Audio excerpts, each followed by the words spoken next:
رات بھر وہ اذیت میں ہی رہی تھی۔ تھیلے میں دوہری کر کے اسے بند کیا گیا تھا، جسم درد کر رہا تھا۔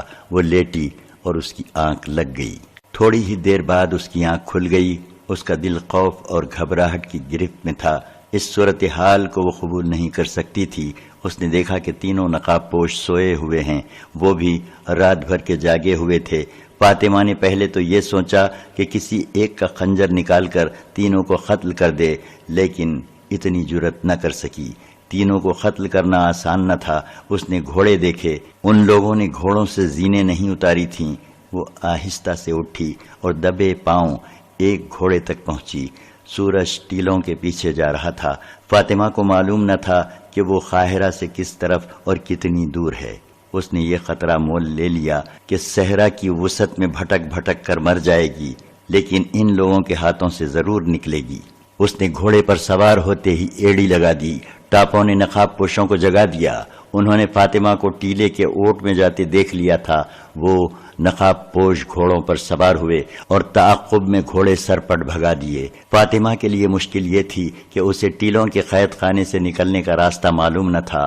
صحرائی ٹیلے بھول بھلیوں جیسے ہوتے ہیں، صرف صحرا کے بھیدی ان سے واقف ہوتے ہیں۔ فاطمہ ایسے رخ ہولی جہاں آگے ایک اور ٹیلے نے راستہ روک رکھا تھا۔ اس نے وہاں جا کر پیچھے دیکھا تو نقاب پوش تیزی سے اس کے قریب آ رہے تھے۔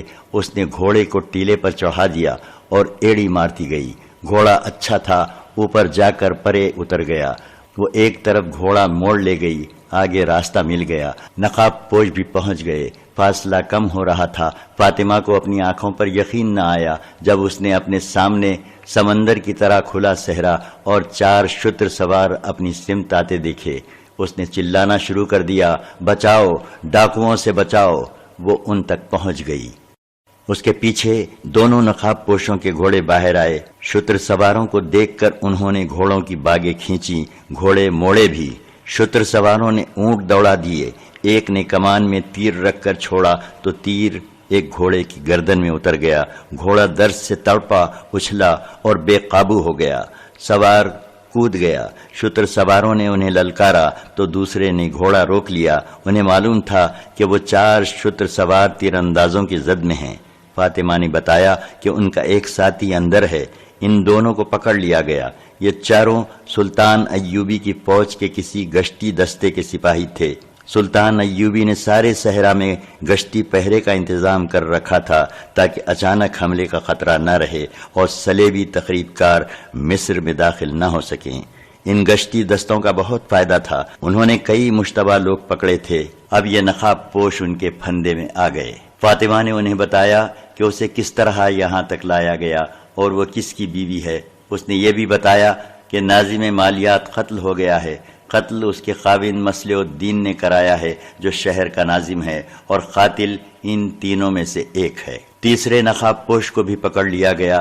ان سے خنجر لے لیے گئے، ہاتھ پیٹ پیچھے باندھ دیے گئے۔ ان کا ایک گھوڑا تیر لگنے سے بھاگ گیا تھا۔ ایک گھوڑے پر 2 نقاب پوشوں کو اور تیسرے پر ایک کو بٹھا کر سپاہی اپنے کمانڈر کے پاس لے چلے۔ فاطمہ کو انہوں نے اونٹ پر بٹھا لیا۔ اس اونٹ کا سوار اپنے ایک ساتھی کے پیچھے سوار ہو گیا۔ اس قافلے کے سامنے 4 میل کی مسافت تھی جو انہوں نے سورج غروب ہونے تک طے کر لی۔ وہ ایک نخلستان تھا جہاں خیمے بھی نصب تھے۔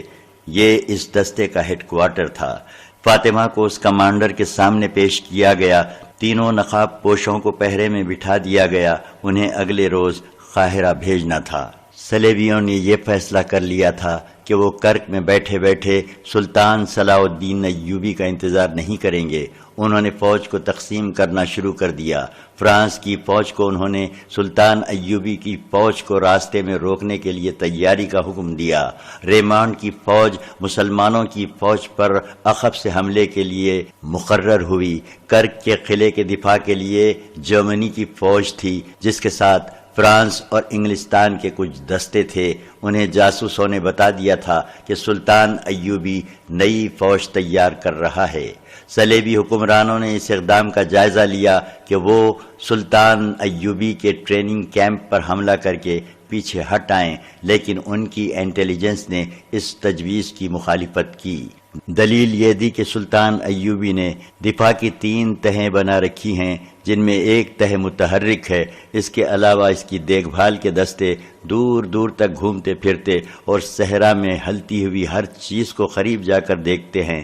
ان دفاعی انتظامات کو دیکھ کر صلیبیوں نے اس حملے کا خیال دل سے نکال دیا۔ ایک امریکی مصنف اینٹنی ویسٹ نے متعدد مورخوں کے حوالے سے لکھا ہے کہ صلیبیوں کے پاس صلاح الدین ایوبی کی نسبت 4 گنا فوج تھی، جس میں ذرہ پوش، پیادہ اور سوار دستوں کی بہتات تھی۔ اگر یہ فوج صلاح الدین ایوبی پر براہ راست حملہ کر دیتی تو مسلمان زیادہ دیر تک ٹک نہیں سکتے تھے، مگر صلیبی فوج کو شوبک کی شکست میں جو نقصان اٹھانا پڑا تھا، اس کی ایک دہشت بھی تھی جو میدان جنگ سے بھاگے ہوئے فوجیوں پر طاری تھی۔ صلیبیوں کا مورل متزلزل تھا، جس کی ایک وجہ تو یہ تھی کہ شوبک کو وہ لوہے کا قلعہ سمجھتے تھے۔ وہ اپنی فوج کو صحرا میں بھیج کر اس خوش فہمی میں مبتلا ہو گئے تھے کہ سلطان ایوبی کو قلعوں سے دور ہی ختم کر دیں گے۔ وہ کرک کے دفاع میں بیٹھے رہے اور ایوبی نے شوبک لے لیا اور صحرا میں صلیبیوں کو آمنے سامنے کی جنگ کا موقع دیے بغیر انہیں چھاپا ماروں سے مروا دیا۔ اس کی آگ کی ہانڈیوں نے گھوڑوں اور اونٹوں کو اتنا دہشت زدہ کیا کہ خاصے عرصے تک جانور معمولی سی آگ دیکھ کر بھی بدک جاتے تھے۔ اینٹنی ویسٹ نے یہ ثبوت بھی مہیا کیا ہے کہ صلیبی فوج مختلف بادشاہوں اور ملکوں کا مرکب تھی، جو بظاہر متحد تھی، لیکن یہ اتحاد برائے نام تھا، کیونکہ ہر بادشاہ اس کی فوج کا اعلیٰ کمانڈر، ملک گیری اور بادشاہی کی توسیع کا خواہشمند تھا۔ ان میں صرف یہ جذبہ مشترک تھا کہ مسلمانوں کو ختم کرنا ہے، مگر ان کے دلوں میں جو اختلافات تھے وہ ان کے فیصلوں پر اثر انداز ہوتے تھے۔ مورخ لکھتے ہیں کہ صلیبی سازشوں کے ماہر تھے اور مسلمانوں کے جس علاقے پر قابض ہو جاتے تھے وہاں قتل عام اور آبرو ریزی شروع کر دیتے تھے۔ اس کے برعکس صلاح الدین ایوبی محبت اور اخلاقی قدروں کو ایسی خوبی سے استعمال کرتا تھا کہ دشمن بھی اس کے گرویدہ ہو جاتے تھے۔ اس کے علاوہ اس نے اپنی فوج میں یہ خوبی پیدا کر دی تھی کہ 10 سپاہیوں کا چھاپا مار دستہ 1000 نفری کے فوجی کیمپ کو تہس نہس کر کے غائب ہو جاتا تھا۔ یہ لوگ جان قربان کرنے کو معمولی سی قربانی سمجھتے تھے۔ سلطان ایوبی جس انداز سے میدان جنگ میں تھوڑی سی فوج کو ترتیب دیتا تھا، وہ بڑی سے بڑی فوج کو بھی بے بس کر دیتی تھی۔ شوبک اور کرک کے میدان میں بھی اس نے اسی جنگی دانشمندی کا مظاہرہ کیا تھا۔ صلیبیوں نے اس کا جائزہ لیا، اپنی فوج کی جسمانی اور جذباتی کیفیت دیکھی تو انہوں نے براہ راست حملے کا خیال چھوڑ دیا اور کوئی دوسرا ڈھنگ سوچ لیا، لیکن اس ڈھنگ کے متعلق بھی انہیں شک تھا۔ اس کا علاج انہوں نے یہ کیا کہ مصر میں بغاوت بھڑکانے اور سوڈانیوں کو مصر پر حملہ کرنے پر اکسانے کا اہتمام کر لیا۔ مصر کے نائب ناظم امور شہری مصلح الدین کی طرف سے انہیں امید افزا رپورٹیں مل رہی تھیں۔ وہاں ابھی یہ اطلاع نہیں پہنچی تھی کہ مصر کا ناظم مالیات خضر الحیات قتل ہو گیا ہے اور مصلح الدین پکڑا گیا ہے۔ کرک میں یہ اطلاع پہنچنے کے لیے کم از کم 15 دن درکار تھے، کیونکہ راستے میں سلطان ایوبی کی فوج تھی۔ قاصد بہت دور سے چکر کاٹ کر اور قدم پھونک پھونک کر کرک جا سکتے تھے۔ بہت دنوں کا چلا ہوا ایک قاصد اس رات وہاں پہنچا تھا۔ رات فاطمہ اغوا ہوئی تھی۔ اس نے رپورٹ دی کہ بغاوت کے لیے فضا سازگار ہے، لیکن سوڈانی ابھی حملے کے لیے تیار نہیں ہیں۔ ان کے ہاں گھوڑوں کی کمی ہے، ان کے پاس اونٹ زیادہ ہیں، انہیں کم و بیش 500 اچھے گھوڑوں کی ضرورت ہے، اتنی ہی زینے درکار ہیں۔ فرانسیسی فوج کے کمانڈر نے کہا کہ 500 گھوڑے فوراً روانہ کر دیے جائیں اور ان کے ساتھ صلیبی فوج کے 5-7 افسروں کو بھی بھیج دیا جائے جو سوڈانیوں کی جنگی اہلیت اور کیفیت کا جائزہ لے کر حملہ کرائیں۔ صلیبیوں کے پاس گھوڑوں کی کمی تھی۔ انہوں نے کرک میں اعلان کر دیا کہ مصر پر حملے کے لیے 500 گھوڑوں کی فوری ضرورت ہے۔ عیسائی باشندوں نے 3-4 دنوں میں گھوڑے تیار کر دیے جو ایسے راستے سے روانہ کر دیے گئے جس کے متعلق یقین تھا کہ پکڑے نہیں جائیں گے۔ ان کا رہنما وہی جاسوس تھا جو گھوڑے مانگنے آیا تھا، وہ سوڈانی تھا۔ اور 3 سال سے جاسوسی کر رہا تھا۔ ان گھوڑوں کے ساتھ 8 صلیبی فوج کے افسر تھے جنہیں سوڈانی حملے کی قیادت کرنی تھی۔ انہیں یقین دلایا گیا تھا کہ صلاح الدین ایوبی کی فوج کو یہاں سے نکلنے نہیں دیا جائے گا۔ سلطان ایوبی کو صرف یہ معلوم تھا کہ مصر کے حالات ٹھیک نہیں، لیکن اسے یہ نہیں معلوم تھا کہ حالات آتش فشاں پہاڑ بن چکے ہیں جو پھٹنے والا ہے۔ علی بن سفیان نے اسے یہ تسلی دے رکھی تھی کہ اس نے جاسوسی کا جو جال بچھایا ہے وہ خطروں سے قبل از وقت خبردار کر دے گا۔ انہیں خضر الحیات کے قتل اور مصلح الدین کی گرفتاری کا بھی علم نہیں تھا۔ غیاث بلبی کو مشورہ دیا گیا تھا کہ وہ سلطان ایوبی کو اطلاع بھجوا دے، لیکن اس نے یہ کہہ کر اس مشورے پر عمل نہیں کیا تھا کہ تفتیش مکمل کر کے اصل صورتحال سے سلطان ایوبی کو آگاہ کرے گا۔ فاطمہ کو گشتی دستے کے کمانڈر نے رات الگ خیمے میں رکھا۔ سحر کا دھندلکا ابھی صاف نہیں ہوا تھا جب اسے اور تینوں نقاب پوشوں کو 8 محافظوں کے ساتھ قاہرہ کے لیے روانہ کیا گیا۔ یہ قافلہ سورج غروب ہونے کے بعد قاہرہ پہنچا اور سیدھا کوتوالی گیا۔ غیاث بلبی اس واردات کی تفتیش میں مصروف تھا۔ اس وقت وہ تہخانے میں تھا۔ اس نے مصلح الدین کے گھر کی تلاشی لی اور وہاں سے اس کی داشتہ کو برآمد کیا تھا۔ وہ اپنے آپ کو ازبک مسلمان بتاتی تھی۔ اس نے بلبی کو گمراہ کرنے کی بہت کوشش کی۔ اس کے جواب میں بلبی نے اسے اس کوٹھی کی جھلک دکھائی جہاں بڑے بڑے سخت جان مرد بھی سینے کے راز اگل دیا کرتے تھے۔ لڑکی نے اعتراف کر لیا کہ وہ یروشلم سے آئی ہے اور عیسائی ہے۔ اس نے اس اعتراف کے ساتھ بلبی کو اپنے جسم اور دولت کے لالچ دینے شروع کر دیے۔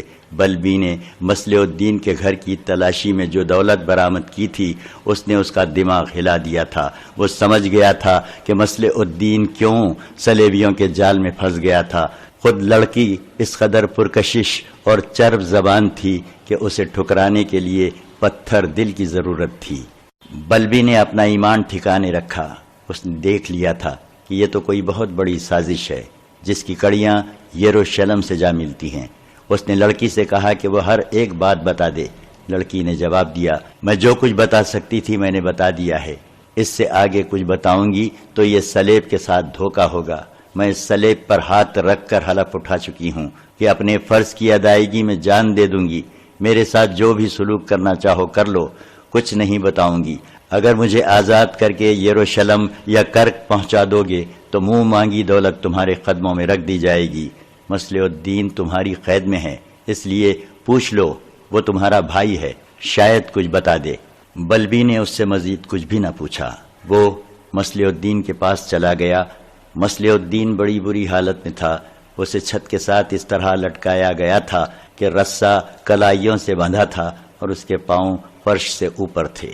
بلبی نے جاتے ہی اس سے پوچھا، مصلح دوست، جو پوچھتا ہوں بتا دو، تمہاری بیوی کہاں ہے اور اسے کس نے اغوا کرایا ہے؟ اب تمہیں کچھ اور باتیں بھی بتانی پڑیں گی۔ تمہاری داشتہ اپنے آپ کو بے نقاب کر چکی ہے۔ کھول دے مجھے ذلیل انسان۔ مصلح الدین نے غصے اور درد سے دانت پیس کر کہا، امیر مصر کو آنے دے، میں تیرا یہی حشر کراؤں گا۔ اتنے میں بلبین کے ایک اہلکار نے آ کر اس کے کان میں کچھ کہا۔ حیرت سے اس کی آنکھیں ٹھہر گئیں۔ وہ دوڑتا ہوا تہہ خانے سے نکلا اور اوپر چلا گیا۔ وہاں مصلح الدین کی بیوی اور اسے اغوا کرنے والے 3 آدمی بیٹھے تھے۔ فاطمہ نے اسے بتایا کہ وہ کس طرح اغوا ہوئی اور تینوں کس طرح پکڑے گئے ہیں۔ بلبین فاطمہ اور تینوں مجرموں کو تہہ خانے میں لے گیا اور مصلح الدین کے سامنے جا کھڑا کیا۔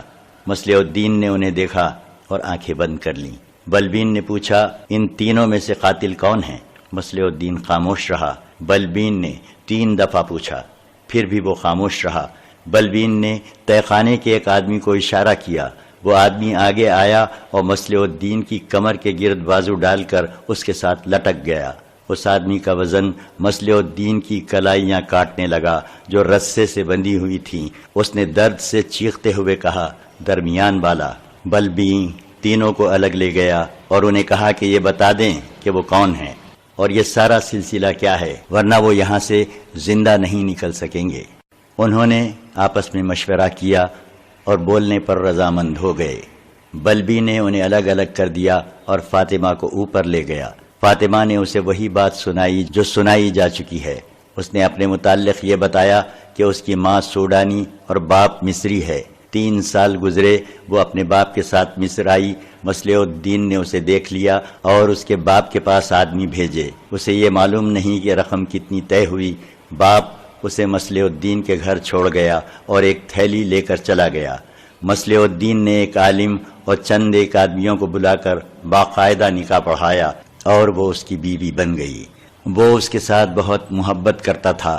محبت فاطمہ کی کمزوری تھی۔ باپ سے اسے محبت اور شفقت نہیں ملی تھی۔ اسے شک تھا کہ باپ اسے یہاں بیچنے کے لیے ہی لایا تھا۔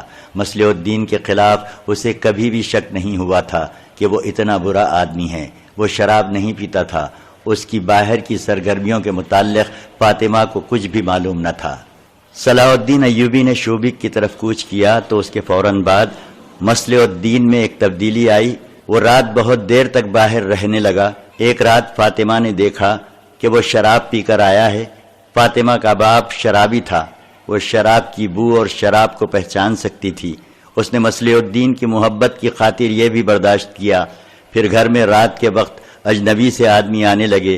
مصلح الدین نے ایک رات فاطمہ کو اشرفیوں کی 2 تھیلیاں اور سونے کے چند ایک ٹکڑے دکھا کر گھر میں رکھ لیے، اور ایک رات جب وہ شراب میں بدمست ہو کر آیا تو اس نے فاطمہ سے کہا، اگر مصر کا شمالی علاقہ جو بحیر روم کے ساتھ ملتا ہے مجھے مل جائے تو تم پسند کرو گی، یا سوڈان کی سرحد کے ساتھ کا علاقہ؟ تم جو پسند کرو گی اس کی تم ملکہ ہوگی اور میں بادشاہ۔ فاطمہ اتنے اونچے دماغ کی لڑکی نہیں تھی۔ کہ اس سلسلے میں اس سے کچھ پوچھتی۔ وہ سمجھی کہ اس کا خاوند زیادہ شراب پی کر بہک گیا ہے۔ ہوش میں وہ ایسی باتیں نہیں کرتا تھا۔ پھر ایک روز ایک بڑی حسین لڑکی اس کے گھر لائی گئی۔ ساتھ 2 آدمی تھے۔ یہ لڑکی اس کے گھر میں ہی رہی، نکاح نہیں پڑھایا گیا۔ اس لڑکی نے فاطمہ کو دوست بنانے کی بہت کوشش کی، لیکن اسے اس لڑکی سے نفرت ہو گئی۔ اس لڑکی نے اس سے اس کا خاوند چھین لیا۔ اس کے بعد خضر الحیات کے قتل کا واقعہ ہوا۔ تینوں نقاب پوشوں نے پہلے بلبی کو غلط باتیں بتانے کی کوشش کی، لیکن بلبی انہیں راستے پر لے آیا۔ تینوں نے الگ الگ جو بیان دیے ان سے یہ انکشاف ہوا کہ تینوں حشیشین کے گروہ کے آدمی ہیں۔ انہیں صلیبیوں کی طرف سے مصلح الدین کے ساتھ لگایا گیا تھا۔ مصلح الدین کو بے شمار دولت ایک عیسائی لڑکی دی گئی تھی اور یہ وعدہ کہ صلاح الدین ایوبی کے خلاف بغاوت کامیاب کرا دے تو مصر کی سرحد کے ساتھ اسے ایک الگ ریاست بنا کر دی جائے گی، جس کی حکمرانی اس کے ہاتھ میں اور اس عیسائی لڑکی کے ہاتھ میں ہوگی۔ مصلح الدین نے اعلیٰ حکام کو اپنے ہاتھ میں لینا شروع کر دیا تھا، مگر خضر الحیات اس کے ہاتھ میں نہیں آ رہا تھا۔ مالیات اور بیت المال پر قبضہ ضروری تھا، جو خضر الحیات کی موجودگی میں ممکن نہ تھا۔ خزانے کا محافظ دستہ جابازوں کا منتخب گروہ تھا۔ مصلح الدین خضر الحیات کو قتل کروا کے اس دستے کو تبدیل کرانا چاہتا تھا۔ اس میں باغی افراد رکھنے تھے اور 2 حشیشین۔ ان تینوں کے ذمے ہر اس حاکم کا قتل تھا جس کا فیصلہ مصلح الدین کو کرنا تھا۔ انہیں اس کام کی اجرت صلیبیوں کی طرف سے باقاعدہ مل رہی تھی۔ وہ چونکہ یہ کام کاروبار اور پیشے کے طور پر کرتے ہیں، اس لیے فالتو اجرت لینے کی بھی کوشش کرتے ہیں۔ اسی لیے انہوں نے مصلح الدین سے 50 اشرفیاں اور سونا الگ مانگا، جو اس نے خضر الحیات کے قتل کے بعد انہیں نہیں دیا۔ اس نے کہا تھا کہ تمہاری پوری اجرت مل رہی ہے۔ انہوں نے اسے قتل کی دھمکی دی تو اس نے انہیں اپنی بیوی پیش کی اور کہا کہ تمہیں اس کی اچھی قیمت مل جائے گی۔ فاطمہ اس کے ساتھ تعاون نہیں کر رہی تھی۔ مصلح الدین ابھی تک چھت کے ساتھ لٹکا ہوا تھا۔ اسے بیان لینے کے لیے اتارا گیا تو وہ بے ہوش ہو چکا تھا۔ جاسوس لڑکی کی کوٹری میں گئے تو وہ مری پڑی تھی، اس کے منہ سے جھاگ نکل رہی تھی۔ طبیبوں نے آ کر دیکھا اور کہا کہ اس نے زہر کھا لیا ہے۔ اس کے پاس چھوٹا سا ایک کپڑا پڑا ہوا تھا۔ صاف پتہ چلتا تھا کہ اس میں زہر بندھا ہوا تھا، جو لڑکی نے اپنے کپڑوں میں کہیں چھپا رکھا تھا۔ بہت دیر بعد مصلح الدین ہوش میں آیا، لیکن وہ بہکی بہکی باتیں کرتا تھا۔ بولتے بولتے چپ ہو جاتا اور پھٹی پھٹی نظروں سے سب کو دیکھنے لگتا، پھر بے معنی سی باتیں کرنا شروع کر دیتا۔ طبیبوں نے اسے دوائیاں کھلائیں، لیکن اس کا دماغ اذیت سے اور پکڑے جانے کے صدمے سے بگڑ گیا تھا۔ اسی رات غیاث بلبی کے پاس ایک معزز شخصیت آئی۔ اس کا نام زین الدین علی بن سنجا الوائس تھا۔ اس نے بلبین سے کہا کہ اسے پتا چلا ہے کہ کچھ جاسوس اور تخریب کار پکڑے گئے ہیں اور وہ بھی کچھ انکشاف کرنا چاہتا ہے۔ زین الدین مذہب، سیاست اور معاشرت کے میدان کا بزرگ قائد تھا۔ وہ پیر و مرشد تو نہیں تھا، لیکن بڑے بڑے حاکم بھی اس کے مرید تھے۔ چھوٹے سے چھوٹا آدمی بھی اسے پیروں کی طرح مانتا تھا۔ اسے حاکموں اور معاشرت میں اونچی حیثیت کے 2-4 افراد سے پتہ چلا تھا کہ سلطان ایوبی اور اس کی فوج کی غیر حاضری سے دشمن فائدہ اٹھا رہا ہے اور ایسی چابک دستی سے سازش اور بغاوت کا زہر پھیلا رہا ہے کہ کسی کو پکڑنا آسان نہیں۔ زین الدین نے غیاث بلبیں اور علی بن سفیان کے نائب حسن بن عبداللہ کو بتانے کی بجائے اپنے طور پر اس تخریب کاری کی جاسوسی شروع کر دی تھی۔ فوج کے چھوٹے بڑے افسر بھی اس کی محفل میں آتے تھے۔ اس نے ان سب سے بہت سی باتیں معلوم کر لی تھیں اور متعدد ذمہ دار افراد کے نام اور ان کی سرگرمیاں بھی معلوم کر لی تھیں۔ اس نے دراصل ذاتی طور پر تخریب کاروں کے خلاف اپنا ایک گروہ تیار کر لیا تھا جس نے نہایت نازک راز حاصل کر لیے تھے۔ ایک مصری واقعہ نگار محمد فرید ابو حدید نے اپنی تصنیف سلطان صلاح الدین ایوبی میں سازش اور بغاوت کے انکشاف کا صحرا زین الدین علی کے سر باندھا ہے اور 3-4 مورخین کے حوالے دیے ہیں، لیکن اس دور کی جو تحریریں محفوظ ہیں ان سے پتہ چلتا ہے کہ محکمہ مالیات کے ناظم کے قتل سے صلیبیوں کی یہ سازش بے نقاب ہوئی تھی، جس کے اعلی کار وہ مسلمان تھے جن پر سلطان ایوبی کو اعتماد تھا۔ بہرحال اس بزرگ شخصیت کی ذاتی کاوش اور اس کا جو حاصل تھا وہ قومی سطح کا ایسا کارنامہ تھا جسے مورخین نے بجا طور پر خراج تحسین پیش کیا ہے۔ اس نے بلبین سے کہا کہ وہ ابھی کچھ دن اور اپنی جاسوسی جاری رکھنا چاہتا تھا تاکہ ہر ایک سازشی کی نشاندہی ہو جائے، لیکن ان تخریب کاروں کی گرفتاری کی خبر شہر میں مشہور ہو گئی، جس سے ان کے ساتھی روپوش ہو جائیں گے۔ اس نے نام اور پتے وغیرہ بتا دیے، اپنے آدمی بھی بلبین کے حوالے کر دیے۔ حسن بن عبداللہ کو بلا لیا گیا۔ حسن اور بلبین نے فیصلہ کیا کہ سلطان ایوبی کو فوری طور پر اطلاع دے دی جائے۔ اس کے لیے زین الدین کو ہی منتخب کیا گیا اور اسی روز اسے 12 سواروں کے محافظ دستے کے ساتھ شوبک روانہ کر دیا گیا۔ تیسری شام یہ قافلہ شوبک پہنچ گیا۔ سلطان ایوبی نے جب زین الدین کو دیکھا تو حیران بھی ہوا اور خوش بھی۔ اس شخصیت سے واقف تھا، بغلگیر ہو کر ملا۔ زین الدین نے کہا، میں کوئی اچھی خبر نہیں لایا۔ ناظم مالیات خضر الحیات قتل ہو چکا ہے اور اس کا قاتل آپ کا نائب ناظم مصلح الدین کوتوالی میں پاگل ہو گیا ہے۔ سلطان کا رنگ پیلا پڑ گیا۔ زین الدین نے اسے تسلی دی اور تفصیلات سنا دیں۔ اس فوج کے متعلق جو مصر میں تھی اس نے بتایا کہ اس میں بے اطمینانی پھیلا دی گئی ہے۔ اس قسم کی افواہیں پھیلائی گئی ہیں کہ شوبک کو سر کرنے والی فوج کو سونے چاندی سے مالا مال کر دیا ہے اور اسے عیسائی لڑکیاں بھی دی گئی ہیں۔ مصر والی فوج میں یہ دہشت بھی پیدا کر دی گئی ہے کہ سوڈانیوں کا بہت بڑا لشکر مصر پر حملہ کرنے والا ہے، جسے مصر کی یہ تھوڑی سی فوج روک نہیں سکے گی۔ اس فوج کے ہر ایک سپاہی کو قتل کر دیا جائے گا اور صلاح الدین ایوبی چاہتا ہی یہی ہے کہ یہ فوج قتل ہو جائے۔ اس کے علاوہ یہ افواہیں بھی پھیلائی گئی ہے کہ سلطان ایوبی محاذ پر شدید زخمی ہو گیا ہے، شاید زندہ نہیں رہے گا۔ اس کے کمانڈر وہاں منمانی کر رہے ہیں۔ زین الدین نے بتایا کہ سلطان ایوبی کے زخمی ہونے کی خبر پر یقین کر لیا گیا ہے، اسی لیے مصلح الدین جیسے حاکم مصر کو صلیبیوں کی مدد سے چھوٹے چھوٹے ٹکڑوں میں تقسیم کرنے اور اپنی اپنی خود مختار ریاستوں کے قیام کے انتظامات کر رہے ہیں۔ سلطان ایوبی نے وقت ضائع کیے بغیر برق رفتار قاصد بلا لیا اور نور الدین زنگی کے نام ایک پیغام میں مصر کی یہ سارے حالات لکھے اور اس نے فوجی مدد مانگی۔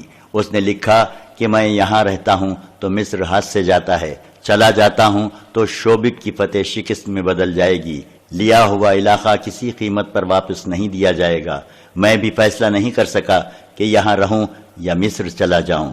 اس نے قاصد سے کہا کہ وہ دن اور رات گھوڑا بھگاتا رہے، گھوڑا تھک جائے تو جو کوئی سوار سامنے آئے اس سے گھوڑا بدل لے، کوئی انکار کرے تو اسے قتل کر دے۔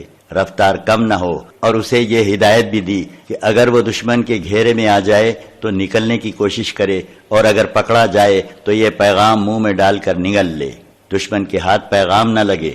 قاصد روانہ ہو گیا۔ سلطان ایوبی نے ایسا ہی ایک اور قاصد بلایا اور اسے اپنے بھائی تقی الدین کے نام پیغام لکھ کر اسے وہی ہدایات دی جو پہلے قاصد کو دی تھیں۔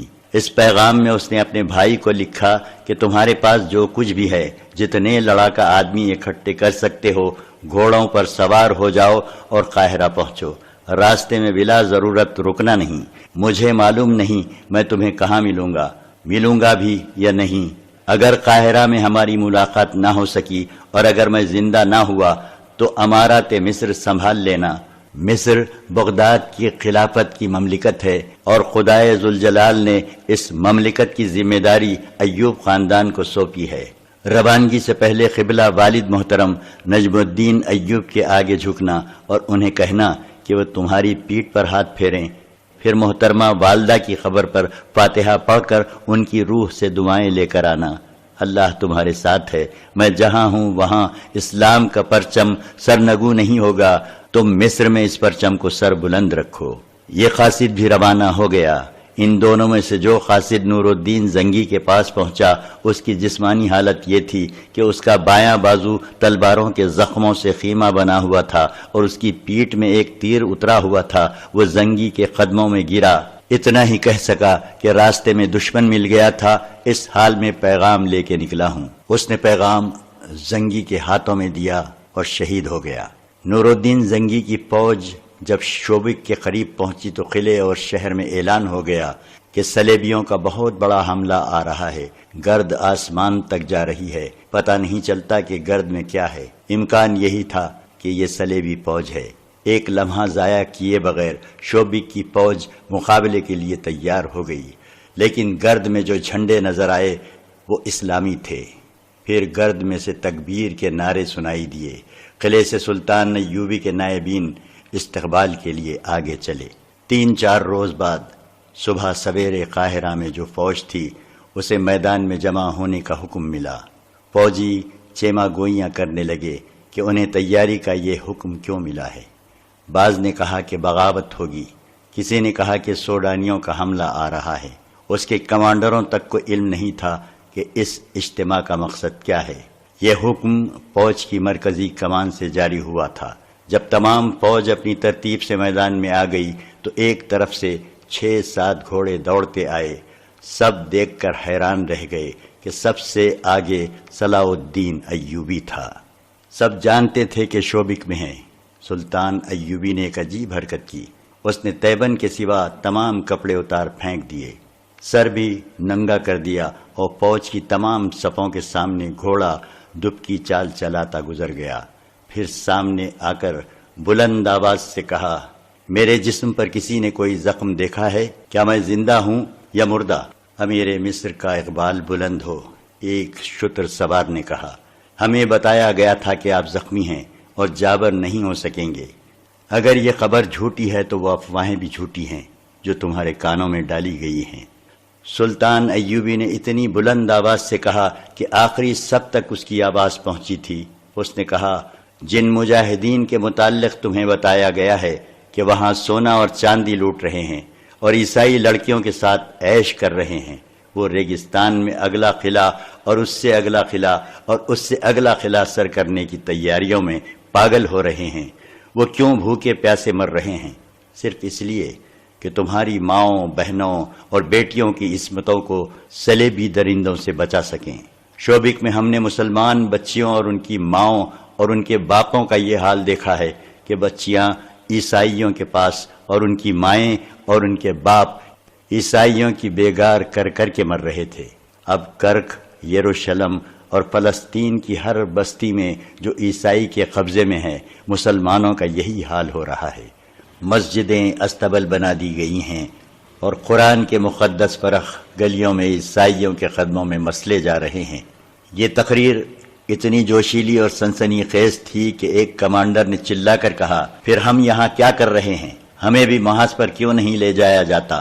تمہیں یہاں اس لیے بٹھایا گیا ہے کہ دشمن کی پھیلائی ہوئی افواہیں سنو تمہیں یہاں اس لیے بٹھایا گیا ہے کہ دشمن کی پھیلائی ہوئی افواہیں سنو اور ان پر یقین کرو۔ سلطان ایوبی نے کہا، تم یہاں اپنے پرچم کے خلاف بغاوت کرو تاکہ سوڈانیوں کے ساتھ صلیبی اس سرزمین پر بھی قبضہ کر لیں اور تمہاری بیٹیوں کی بھی عصمت دری کریں۔ تم قرآن کے ورق اپنے ہاتھوں باہر کیوں نہیں بکھیر دیتے؟ کیا تم قرآن کی توہین صلیبیوں سے کرانا چاہتے ہو؟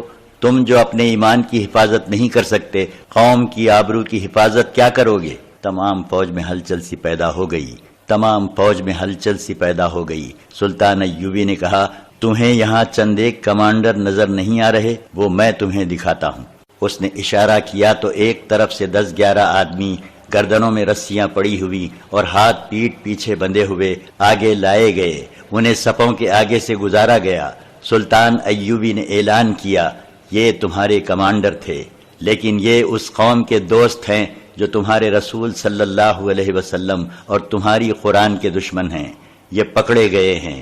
سلطان ایوبی نے فوج کو خضر الحیات کے قتل اور مصلح الدین کی گرفتاری کا پورا واقعہ سنایا اور مصلح الدین کو سامنے لایا گیا۔ وہ ابھی تک پاگل پن کی حالت میں تھا۔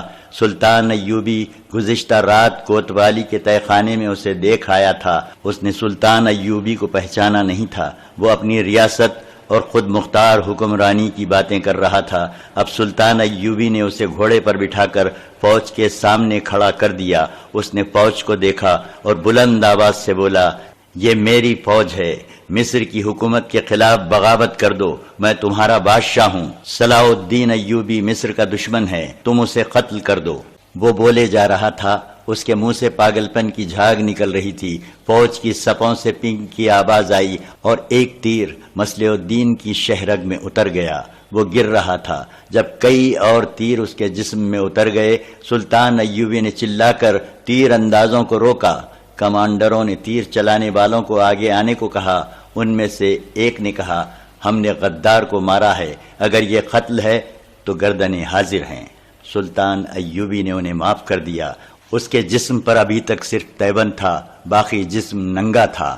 اس نے جلاد کو وہیں بلایا اور ان غداروں کو جنہیں فوج کے سامنے لایا گیا تھا جلاد کے حوالے کر کے اس کے سر جسموں سے الگ کرا دیے۔ اس نے ایک اور حکم دے کر سب کو حیران کر دیا۔ اس نے حکم دیا کہ یہ فوج یہیں سے محاذ کو کوچ کرے گی، تمہارا ذاتی اور دیگر ساز و سامان اور رسد تمہارے پیچھے آئے گی۔ فوج کوچ کر گئی، جس کا مطلب یہ تھا کہ مصر فوج کے بغیر رہے گا۔ سلطان ایوبی نے غداروں کے کٹے ہوئے سر دیکھے۔ وہ کسی سے کوئی بات کرنے لگا تو اسے ہچکی سی آئی اور اس کے آنسو بہہ نکلے۔ اس نے کپڑے پہنے اور ایک سمت چل پڑا۔ اس نے اپنے ساتھ کے حکام سے کہا، مجھے خطرہ نظر آ رہا ہے کہ دشمن ملت اسلامیہ میں اسی طرح غدار پیدا کرتا رہے گا، اور وہ دن آ جائے گا جب غداروں کی گردنیں مارنے والے بھی دشمن کو دوست کہنے لگیں گے۔ میرے دوستو، اسلام کو سربلند دیکھنا چاہتے ہو تو دوست اور دشمن کو پہچانو۔ مصر کے جن حاکموں کو معلوم نہیں تھا کہ سلطان ایوبی نے فوج کو کیوں کوچ کرا دیا ہے، انہیں اس نے بتایا کہ یہ فوج یہاں فارغ بیٹھی تھی، میں یہ حکم دے گیا تھا کہ اسے فارغ نہ رہنے دیا جائے، جنگی مشقیں جاری رہیں اور شہر سے دور جا کر اس فوج کو وقتاً فوقتاً جنگی حالت میں رکھا جائے اور ذہنی تربیت بھی جاری رہے، مگر میرے حکم پر عمل نہیں کیا گیا۔ میں نے 2 ذمہ دار حاکموں کو سزائے موت دے دی ہے۔ انہوں نے ایک سازش کے تحت فوج کو فارغ رکھا۔ سپاہی جوئے اور نشے میں دل بہلانے لگے اور ان کے ذہن افواہوں کو قبول کرنے لگے۔ تم شاید یہ سوچ رہے ہو کہ مصر میں فوج نہیں رہی، گھبراؤ نہیں، فوج آ رہی ہے۔ جس فوج نے شوبک فتح کیا ہے وہ قاہرہ میں داخل ہو چکی ہے۔ اس نے میرے پیچھے پیچھے کوچ کیا تھا۔ وہ فوج دشمن کو اور دشمن کے گناہوں کو بہت قریب سے دیکھ آئی ہے۔ اسے کوئی باغی نہیں کر سکتا۔ اس کے سپاہی شہیدوں کو دھوکہ نہیں دیں گے، اور یہ فوج جو یہاں سے جا رہی ہے کرک پر حملہ کرے گی یا دشمن اس پر حملہ کرے گا، پھر یہ بھی دشمن کو جان جائے گی۔ جو سپاہی ایک بار دشمن کی آنکھوں میں آنکھیں ڈال کر لڑے، اسے کوئی لالچ غداری پر آمادہ نہیں کر سکتا۔ یہ انقلاب اس طرح آیا تھا کہ نور الدین زنگی اور اپنے بھائی تقی الدین کی طرف قاصد بھیج کر سلطان ایوبی خفیہ طور پر قاہرہ کے لیے روانہ ہو گیا تھا۔ اپنے نائبین کو کمان دے کر اس نے سخت ہدایت دی تھی کہ اس کی غیر حاضری کی کسی کو خبر نہ ہو۔ اس نے کہا کہ زنگی ضرور مدد بھیجے گا، جو ہی اس کی مدد آئے اتنی ہی اپنی فوج یہاں سے قاہرہ بھیج دی جائے، لیکن راستے میں پڑاؤ زیادہ نہ کرے۔ اس سے سلطان ایوبی کے دو مقاصد تھے، ایک یہ کہ اگر مصر کی فوج باغی ہو گئی تو محاذ سے آنے والی فوج بغاوت ضرور کرے گی، اور اگر حالات ٹھیک ہوئے تو مصری فوج محاذ پر آ جائے گی اور محاذ کی فوج مصر میں رہے گی۔ سلطان ایوبی قاہرہ پہنچا تو اس کی موجودگی خفیہ رکھی گئی۔ رات ہی رات اس نے زین الدین کی نشاندہی کے مطابق تمام غداروں کو سوتے میں پکڑوا دیا، کئی اور جگہوں پر چھاپے مروائے۔ 3 حشیشین نے بھی بعض افراد کے نام بتائے تھے، انہیں بھی پکڑا گیا، کسی کے عہدے اور رتبے کا لحاظ نہ کیا گیا۔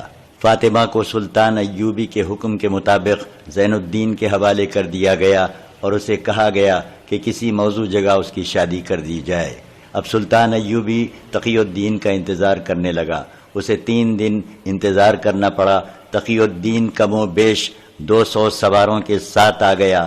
سلطان ایوبی نے اسے مصر کے حالات اور واقعات اور آئندہ لائحہ عمل بتا کر قائم مقام امیر مصر مقرر کر دیا اور یہ اجازت بھی دے دی کہ وہ سوڈان پر نظر رکھے اور جب ضرورت سمجھے حملہ کر دے۔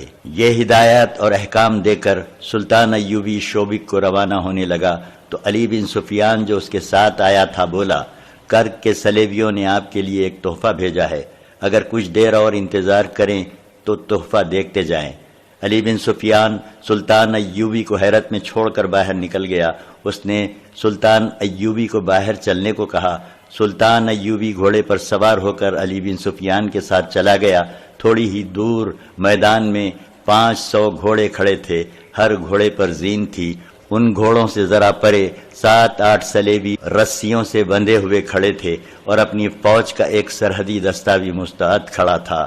سلطان ایوبی نے پوچھا کہ یہ گھوڑے کہاں سے آئے ہیں؟ علی بن سفیان نے ایک آدمی کو بلا کر سلطان کے سامنے کھڑا کر دیا اور کہا، یہ میرا جاسوس ہے، یہ 3 سال سے صلیبیوں کے لیے جاسوسی کر رہا ہے، یہ صلیبیوں اور سوڈانیوں کے درمیان رابطے کا کام کرتا ہے، وہ اسے اپنا جاسوس سمجھتے ہیں لیکن یہ میرا جاسوس ہے۔ یہ کر گیا تھا اور صلیبی بادشاہوں کو سوڈانیوں کا پیغام دیا تھا، انہیں 500 گھوڑے اور زینوں کی ضرورت ہے۔ انہوں نے گھوڑے دے کر اپنے یہ فوجی افسر بھی بھیج دیے۔ یہ اس سوڈانی فوج کی قیادت کرنے جا رہے تھے جسے مصر پر حملے کے لیے تیار کیا جا رہا ہے۔ میرا شیر انہیں شمال کی طرف سے گھما پھرا کر ایک پھندے میں لے آیا اور اپنے اس سرحدی دستے کو بلا لیا، اپنی شناخت بتائی اور یہ دستہ 500 گھوڑوں اور ان صلیبی فوجی افسروں کو قاہرہ ہانک لایا۔ صلیبی افسروں کو معلومات حاصل کرنے کے لیے علی بن سفیان نے اپنے نائب حسن بن عبداللہ کے حوالے کر دیا اور خود سلطان کے ساتھ شوبک کو روانہ ہو گیا۔